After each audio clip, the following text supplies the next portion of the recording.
అందరికీ నమస్తే అండి. ఏలూరు ఎంపీ పుట్ట మహేష్ గారి చుట్టూ ఇప్పుడు రాజకీయ కేంద్ర బిందువుగా ఆయన మారారు. ఆయన చుట్టూ ఒక వివాదం నడుస్తోంది.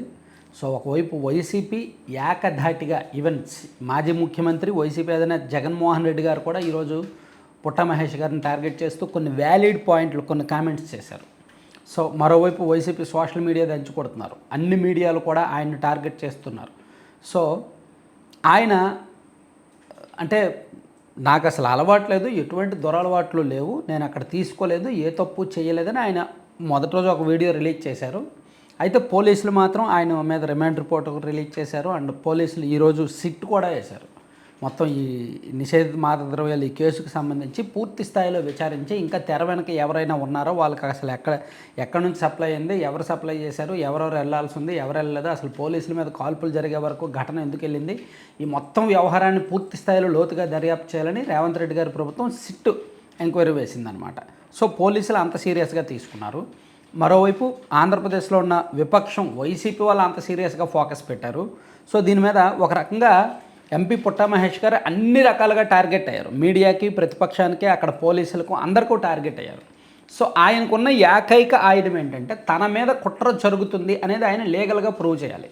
ఆయన వెర్షన్ ఏంటి, నాకు అసలు అలవాట్లు లేవు, నేను అసలు అటువంటి వ్యసనాలు ఏమీ లేవు, నేను అసలు దాని జోలికి వెళ్ళను, ఆయన ఆ రోజు నేను డిన్నర్కి వెళ్తా అక్కడ వాళ్ళు పిలిచారు కాబట్టి వెళ్ళాను, సో అంతకుమించి నాకు సంబంధం లేదు అని ఆయన చెప్పారు. పైగా ఇక్కడ అనుమానించాల్సిన విషయం ఏంటంటే ఫస్ట్ నెగిటివ్ వచ్చింది అని చెప్పిన పోలీసులే ఆ తర్వాత మళ్ళీ పాజిటివ్ వచ్చింది అన్నారు. యూరిన్ టెస్ట్ చేస్తే నెగిటివ్ వచ్చిందంట, ఆ తర్వాత బ్లడ్ టెస్ట్ చేస్తే పాజిటివ్ వచ్చింది అన్నారు. కానీ ఆయన చెప్తుంది ఏంటంటే అసలు బ్లడ్ శాంపిలే తీసుకోలేదు, బ్లడ్ శాంపిల్ తీసుకోకుండా బ్లడ్ టెస్ట్ ఎలా చేస్తారు, ఈవెన్ పోలీసుల రిమాండ్ రిపోర్ట్లో కూడా బ్లడ్ శాంపిల్ విషయాన్ని ఎక్కడా ప్రస్తావించలేదు. ఇదిగో పుట్ట మహేష్ గారి దగ్గర నుంచి రక్త నమూనా తీసుకున్నాము, ఆ రక్త నమూనా ఈ ల్యాబ్లో మేము పరీక్షించాము, ఆ నమూనాలో సోన్సో ఉందని వాళ్ళు ఎక్కడా చెప్పలేదు. యూరిన్లో మాత్రమే ఉందని చెప్పారు, యూరిన్లో ఫస్ట్ లేదని చెప్పారు, ఆ తర్వాత ఉందని చెప్పారు, అండ్ బ్లడ్ నమూనాలో కూడా ఉందని చెప్పారు. సో ఇదంతా కూడా పోలీసులకు కూడా తెలుసు ఒక కుట్ర జరుగుతుంది అనేది ఆయన వాదన. ఎందుకు కుట్ర జరుగుతుందంటే పొలిటికల్గా కొన్ని జరుగుతున్నాయి. ఈవెన్ ఆయన తలసాని శ్రీనివాస్ యాదవ్ గారికి దగ్గర బంధువు, వీళ్ళ సోదరుడు పుట్ట మహేష్ గారి సోదరుడు తలసాని శ్రీనివాస్ యాదవ్ గారికి అల్లుడు అవుతాడు. సో అక్కడ ఆయన బీఆర్ఎస్ పార్టీలో తలసాని కీలకంగా ఉన్నాడు కాబట్టి సో ఆయన్ను టార్గెట్ చేయాలన్నా, కార్నర్ చేయాలన్నా, ఆయన మీద ఒక రకమైన ఒత్తిడి గురి చేయాలన్నా సో ఈయన్ని టార్గెట్ చేయాలని భావిస్తున్నారనేది అక్కడ లోకల్గా జరుగుతున్న పొలిటికల్ డిస్కషన్ అనమాట. సో ఇక్కడ ఈయన వాదన ఏంటంటే బ్లడ్ శాంపిల్ తీసుకోకుండానే బ్లడ్ రిపోర్ట్ ఇస్తారా, రిమాండ్ రిపోర్ట్లో ప్రస్తావనే లేదు బ్లడ్ రిపోర్ట్ అంశం, ఎస్పీ ప్రకటన వెనుక కుట్ర ఉద్దేశం ఏంటి, ముందుగా కొకైన్ తీసుకున్నారంటూ ప్రచారం, చివరికి కొకైన్ తీసుకోలేదని తేల్చేసిన రిమాండ్ రిపోర్టు, ప్రముఖ ల్యాబుల్లో సొంతంగా యూరిన్ టెస్ట్ చేయించిన ఎంపీ పుట్ట మహేష్ కుమార్, రిపోర్టుల్లో నెగిటివ్గా తేలడంతో సంచలనం అని చెప్పి అసలు ఆయన స్వతహాగా ఒక 3 ల్యాబ్స్లో హైదరాబాద్లో ప్రముఖ ల్యాబ్స్, ట్రస్ట్ అంటే అక్కడ జనం నమ్మే ల్యాబ్స్లోనే వెళ్ళి మంచి ఫేమస్ ల్యాబ్స్లో వెళ్ళి ఆయన యూరిన్ ఇచ్చి శాంపిల్ తీయించుకున్నారు, టెస్ట్ చేయించుకున్నారు. అందులో ఎక్కడ కూడా 9 రకాల నిషేధిత మాదక ద్రవ్యాలు ఉన్నాయా లేవని చూస్తే అన్నీ నెగిటివ్ వచ్చాయి. సో ఆయన అంత క్లీన్ చీట్ ఉంది. సో ఇది కుట్రగా ఇరికించారు, నాకు దీనితో సంబంధం లేదు. పైగా ఆయనకు హార్ట్ సర్జరీ జరిగిందంట, ఒక స్టంట్ వేశారంట గతంలో. సో హార్ట్ సర్జరీ జరిగిన వాళ్ళు, లోపల స్టంట్ ఉన్నవాళ్ళు, హెల్త్ పరంగా రిస్క్ ఉన్న వాళ్ళు ఎవరైనా నిషేధిత మాదక ద్రవ్యాలు తీసుకుంటారా, ఇది అసలు జరిగేది కాదు, సో ఇదంతా కూడా కుట్రపూరితంగా జరుగుతోంది అని చెప్పి ఆయన చెప్తూనే దీని మీద లీగల్గా వెళ్ళడానికి కూడా రెడీ అవుతున్నారు. పోలీసుల్ని అంటే ఆయనకు దొరికిన పాయింట్ ఏంటంటే పోలీసులేమో మేము బ్లడ్ శాంపిల్స్ తీసుకున్నాము, దానిలో పాజిటివ్ వచ్చిందని మీడియాకి చెప్పారు, కానీ రిమాండ్ రిపోర్ట్లో బ్లడ్ శాంపిల్ అంశం ఎక్కడా ప్రస్తావించాల, అండ్ ఆయనకు అసలు శాంపిలే తీసుకోలే. ఈ అంశం, ఈ పాయింట్ మీద ఆయన మీడియా కోర్టుకు వెళ్ళబోతున్నారు. తను పోలీసులు మరి ఏం చెప్తారు, సరే బ్లడ్ శాంపిల్ గురించి పోలీసులు చెప్పలేదు అనుకుందాం, రిమాండ్ రిపోర్ట్లో కూడా చెప్పాల, యూరిన్ శాంపిల్ గురించి చెప్పారు, మరి ఈయన స్వతహాగా యూరిన్ శాంపిల్స్ చేయించారు కదా, దానిలో నెగిటివ్ వచ్చింది కదా. సో అది ఆయన వాదన అనమాట. సో విశ్వసనీయ సమాచారం మేరకు ఒక సాధారణ డిన్నర్ పార్టీ అని వెళ్ళిన ఏలూరు ఎంపీ తెలియకుండానే ఈ కేసులో ఇరుక్కుపోయారు. దీని వెనక తీవ్రమైన కుట్రకోణం ఉందని తెలుస్తోంది.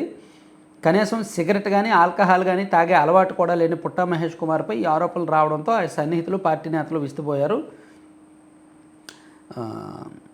మొదట యూరిన్ శాంపిల్స్ తీసుకొని టెస్ట్ చేశారు. 10 నిమిషాల తర్వాత చేవెళ్ళ డీసీపీ వచ్చి 5గురికి పాజిటివ్ వచ్చిందని, పుట్టా మహేష్ కుమార్ సహా మిగిలిన వారికి నెగిటివ్ వచ్చిందని స్పష్టంగా ప్రకటించిన విషయం కూడా అన్ని మీడియాల్లో వచ్చింది.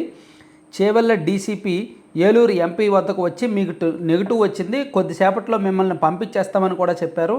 కానీ అసలైన ట్విస్ట్ అక్కడే మొదలైంది. ఇంతలో ఎస్పీ గిరిధర్ రంగప్రవేశం చేశారు. పుట్టా మహేష్కు యూరిన్ టెస్ట్లో నెగిటివ్ వచ్చిన రిపోర్ట్ను పోలీసులు ఎస్పీ ముందుంచారు. రిపోర్ట్ను చూసిన తర్వాత ఎస్పీ అక్కడి నుంచే ఎవరితోనో ఫోన్లో మాట్లాడుతూ తలసాని శ్రీనివాస్ యాదవ్ గారు అల్లుడు ఉన్నాడని ఫోన్లోనే అవతలి వ్యక్తులు చెప్పారని తెలుస్తోంది. ఈ మాటలు అక్కడ అందరూ వింటూనే ఉన్నట్టు కూడా సమాచారం. ఆ మాటలు వింటూనే ఉన్న పుట్ట మహేష్ తాను తలసాని అల్లుడిని కాదని తెలపడానికి ప్రయత్నించినట్టు తెలిసింది. సో ఇదంతా కూడా సోషల్ మీడియాలో జరుగుతున్న ఒక ప్రచారం. సో దీనికి పుట్టా మహేష్ గారి వెర్షన్ అయితే బ్లడ్ శాంపిల్స్ తీయలేదు, కానీ పోలీసులు ఏమో తీసామని ప్రకటించారు. తీసాం కాబట్టి దానిలో పాజిటివ్ వచ్చిందని చెప్తున్నారు. సో నాకు ఎక్కడా రక్త నమూనా తీలా అనేది ఆయన వెర్షన్. ప్లస్ యూరిన్ శాంపిల్ తీసుకుంటే ఇదిగోండి యూరిన్ శాంపిల్ నేను చేయించుకున్నా, ఈ రిపోర్ట్లో అవసరమైతే మీరు చేయించండి, కోర్టులో నేను సిద్ధం, మీరే పరీక్షలు చేయించుకున్నా, నా శరీరంలో అయితే ఆనవాళ్ళు ఉండవు అనేది. సో దీని మీద కోర్టుకు వెళ్ళడానికి రెడీ అవుతున్నారనమాట. అయితే ఇప్పుడు కొంచెం సెన్సిటివ్ ఇష్యూ అవ్వడం వలన దీని మీద రకరకాల చర్చలే జరుగుతున్నాయి. సో కొంచెం ఎలాగైనా మరోవైపు తెలుగుదేశం పార్టీ కూడా ఇది ఏమైనా కుట్రకోణం ఉందేమో అనే ఆలోచనలోనే ఉన్నారు. ఎందుకంటే నిన్న ఆయన పల్లా శ్రీనివాస్ గారు కూడా చెప్పారు, దీనిలో ఒక కుట్రకోణం ఉన్నట్టు కూడా మాకు అనుమానాలు ఉన్నాయి, మేము దీన్ని కొంచెం లోతుగానే వెళ్తున్నాము అని చెప్పారు. సో మరోవైపు వైసీపీ అధినేత జగన్మోహన్ రెడ్డి గారు ఒక వ్యాలిడ్ పాయింట్ ఏం మాట్లాడారంటే, ఇప్పటి వరకు ఎంపీల్లో భారతదేశ చరిత్రలో ఏ ఎంపీ కూడా ఇట్లా నిషేధిత మాదక ద్రవ్యాలు తీసుకున్నట్టుగా ఆరోపణ రాలేదు, ఫస్ట్ టైం ఈయన మీద ఆరోపణ వచ్చింది. వచ్చిన తర్వాత కూడా కనీసం నిర్ధారించారు, పోలీసులు కూడా నిర్ధారించిన తర్వాత కూడా పార్టీ కనీసం అతన్ని సస్పెండ్ చేయలేదు, అతని మీద ఎటువంటి చర్యలు తీసుకోలేదు. సో పార్టీ అతను వెనుకుందే, అతన్ని ఎంకరేజ్ చేస్తోంది అని. అంటే దేశంలో ఏ ఎంపీ కూడా ఇలా చేయలేదు, ఈయన మాత్రమే చేశాడని జగన్మోహన్ రెడ్డి గారు ప్రస్తావిస్తున్నారు. సో అంటే ఒక రకంగా రాజకీయంగా పుట్టా మహేష్ గారు ప్రస్తుతం కేంద్ర బిందువు అయ్యారు. సో ఇది కుట్ర దాగుంది, దీని వెనక పెద్ద కుట్ర ఉంది అనేది వాళ్ళ ఉద్దేశం. వాళ్ళు దాన్ని ప్రూవ్ చేయడానికి రెడీ అవుతున్నారు. ఎలాగైనా సరే పుట్టా మహేష్ గారికి సవాల్ అయింది. సో దాన్ని ఎలా ఫేస్ చేస్తారనేది చూద్దాం. Thank you.